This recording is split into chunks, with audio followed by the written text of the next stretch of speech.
নমস্কার, আজকে আমি বানাবো পটলের ঝাল।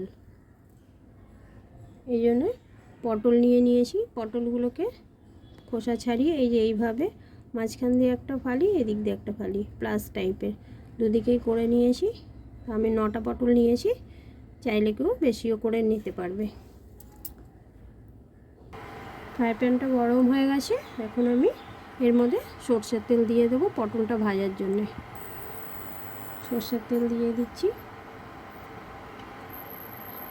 পটলটা লাল লাল করে ভেজে তুলে রাখতে, সামান্য একটু নুন দিয়ে দেব, তেলটা না একটু ছিটবে। এবার পটলগুলো আমি তেলের মধ্যে দিয়ে দেবো।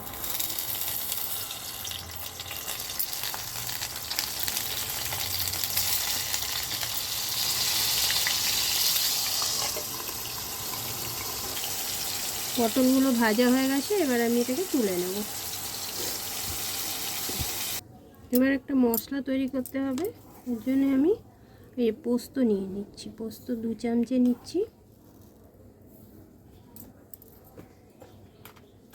আর এটা হচ্ছে সাদা সর্ষে, মানে হলুদ সর্ষে যেটা, সর্ষে এটা 1 চামচে নিচ্ছি।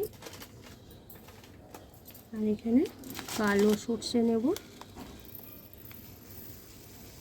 এই যে কালো সর্ষে 1 চামচে, এগুলো দিয়ে, আর এর মধ্যে নারকেল আর কাঁচা লঙ্কা 3টে। ঝালটা নিজেদের মতন করে নেবেন, এটা ঝাল হলেই বেশি ভালো লাগে। এগুলো আমি এখন মিক্সিতে পিষে নেব। এই যে পটলটা যে ভেজেছিলাম ওটা ঠান্ডা হয়ে গেছে। এবার ওর মধ্যে এই যে মিক্সিতে যে মশলাটা পিষলাম, সাদা সর্ষে, কালো সর্ষে, লঙ্কা, নারকেল, এটা এর মধ্যে দিয়ে ভালো মতন মাখাতে হবে।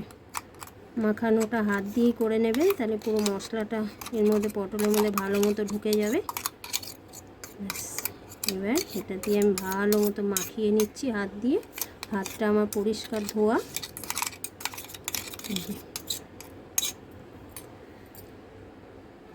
এবার আমি পটলটাকে ভালো মতো মাখিয়ে নিচ্ছি। এই যে এইভাবে সুন্দর করে মাখাতে হবে। আর এই পরে রান্নাটা যে হবে এটাতে জল পড়বে না। এই যে মাখা হয়ে গেছে, এই যে মিক্সি ধোয়া, শুধু এইটুকুন জলটা দিয়ে দিলাম, ব্যাস। এবার আমি বাদবাকি রান্নাটা করে নিচ্ছি। এই যে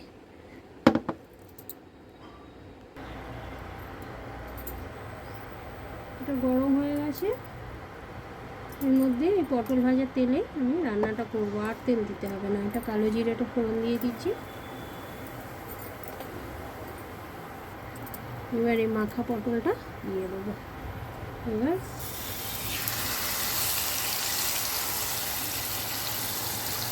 এটা ঢাকা দিয়ে পুরো রান্নাটা করতে হবে, ব্যাস এইটাই এর স্বাদ। পুরো ঢাকা দিয়ে করতে হবে।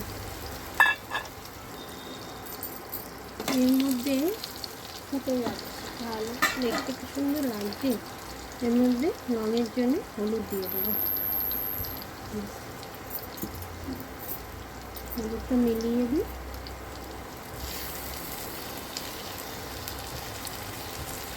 পুরো ঢাকা দিয়ে দিয়ে করবো, মশলাটা এইভাবে ভেজে যাবে। দারুণ লাগে এটা খেতে।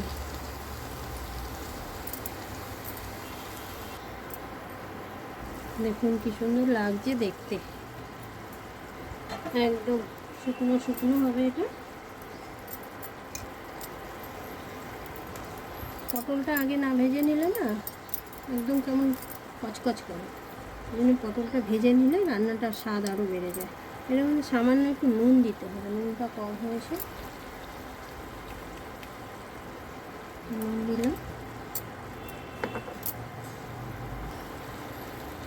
সামান্য মিষ্টি দেব, চিনি।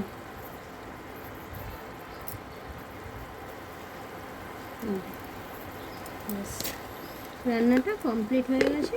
এবার আর কিছু উপকরণ আছে, দিয়ে দিলে হয়ে যাবে। এখন এর মধ্যে একটু সর্ষের তেল দিয়ে দেবো, কাঁচা সর্ষের তেল ওপর দিয়ে। আর দেবো দুটো কাঁচা লঙ্কা, চেরা কাঁচা লঙ্কা আর কুচনো ধনেপাতা।